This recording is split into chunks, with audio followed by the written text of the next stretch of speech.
I'm not going there to die. I'm going to find out if I'm really alive.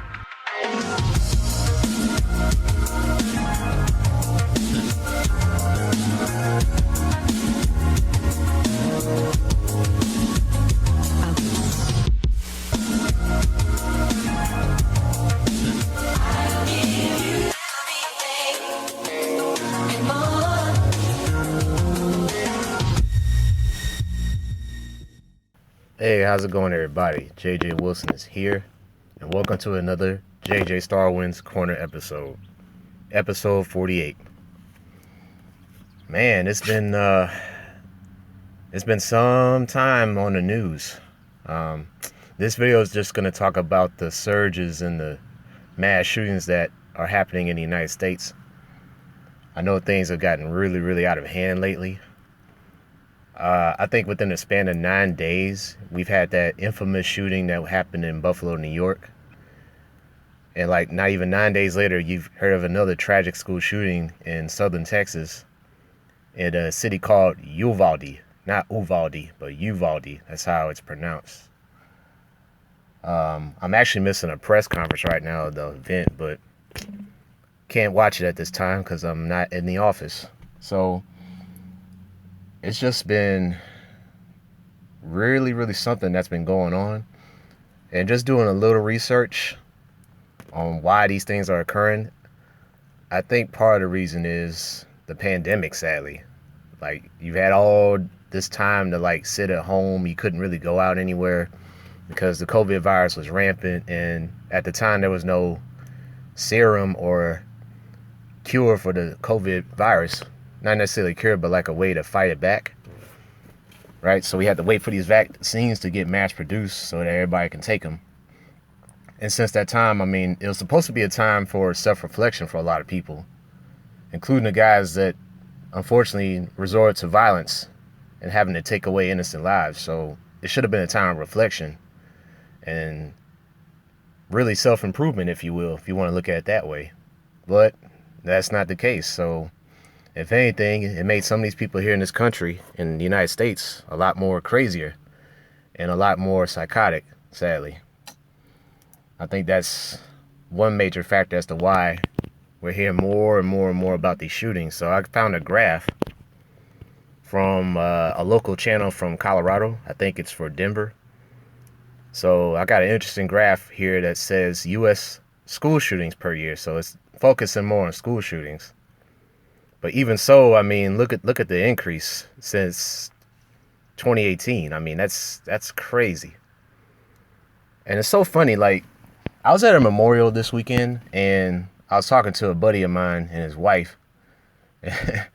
And even though she's getting ready for the summer break, she was like, "Well, I'm glad that my children, at least, you know, they'll have a chance to kind of interact with other kids and stuff like that." And even though that a lot of those kids are driving her nuts. It's like, this is the taboo about going to public schools now, because obviously they're not secure. They're clearly not secure. Security is lax. But then I hear on several, I'm hearing on several live streams, like, some people actually want the schools barricaded. Like, they want the windows shut. They want like metal detectors everywhere. They want all this increased security, which is going to cost a lot more money in taxes. And I'm just listening to this as like, are y'all trying to turn it into a prison? Are they really trying to turn school into prison now? Like, dang, how cozy for your kids, you know? You're going to take them over to a maximum security facility so that way they can learn and get educated while you go to work, thinking everything's going to be all peachy. And then you're talking about arming every teacher with a gun. Like, I don't know if I trust that either. Who's to say some deranged teacher gets mad and he or she starts shooting up all her students because they couldn't listen to her? So yeah, y'all need to be careful about talking about being so pro-gun to the fact that you want to actually arm everybody around you. Okay? Everybody, right? And then for the anti-gun people out here, you got to think about this too. This is the catch-22, man. Like, Now, if you're anti-gun, if you're talking about limiting gun use or just getting rid of guns altogether so that way nobody can access them, especially the youth, even though this isn't solely based on the young generation here, because these recent shootings, for example, with the Frank James shooting in Brooklyn, and then you had the Vietnamese guy, excuse me, not Vietnamese, the Taiwanese guy, who might have been a sympathizer to mainland China, shoot up a Taiwanese church in California. And those guys are like past 60 years old.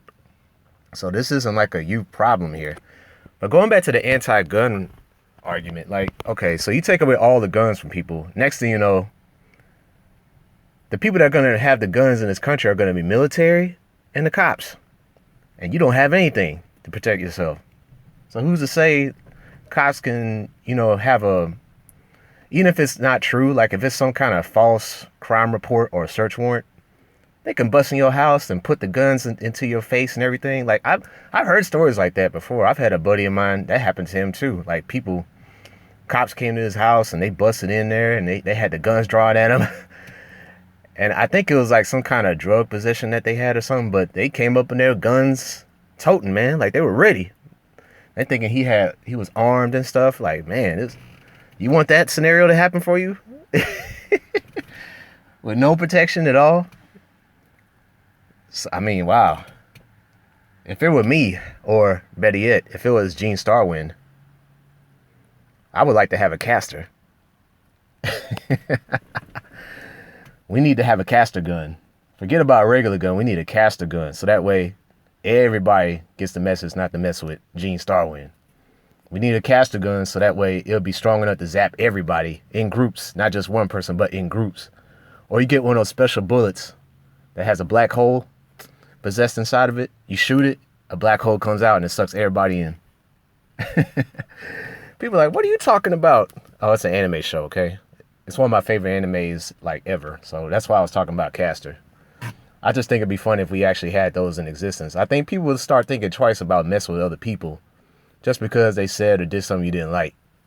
That's just my opinion. So it's a weird and complex issue that America has. And make no mistake, the country was built on violence ever since its founding, okay? So let's not pretend that everything was all peachy and rosy in here, because it wasn't. And it's so funny to hear the older generation complain and think about why are the youth doing all this? This was never a problem. I'm thinking, well, two reasons, man. The rise of social media, and number two, the pandemic. And sadly, these kids, they weren't doing any kind of self-reflecting about their lives. They got even more depressed and more cynical in their behavior. So you got a combination of all that plus lack of parenting, because their parents or whatever, they weren't really trying to parent the kid and try to counsel the kid for whatever reason to make sure that he wasn't getting in any unnecessary crap. Things like this are going to happen. They're going to keep happening. Okay? So that's just my thoughts there. It's just Gunplay America. Like, they're not going to put down the guns. Because this has been happening since, what, the 90s now? Like, ever since Columbine? Like, these things have been happening more and more and more. You know, so it's like, either you're going to strap up, or you're going to have to make bow and arrows, or you're going to have to master some kind of weapon to protect yourself at all times here, since everybody's out for blood and everybody's just getting more and more paranoid out here. That's kind of what it is right now. If I had to get a projectile weapon, it would be a caster gun. That'd be my personal choice, but they're not real. They need to be real, but they're not real. Anyway, tell me what you think about the rise of the mass shootings, not just in schools, but pretty much everywhere else. You know, just let me know your thoughts there. And I will be on my way. And hopefully I'll have another coin episode very soon. All right. See you guys later.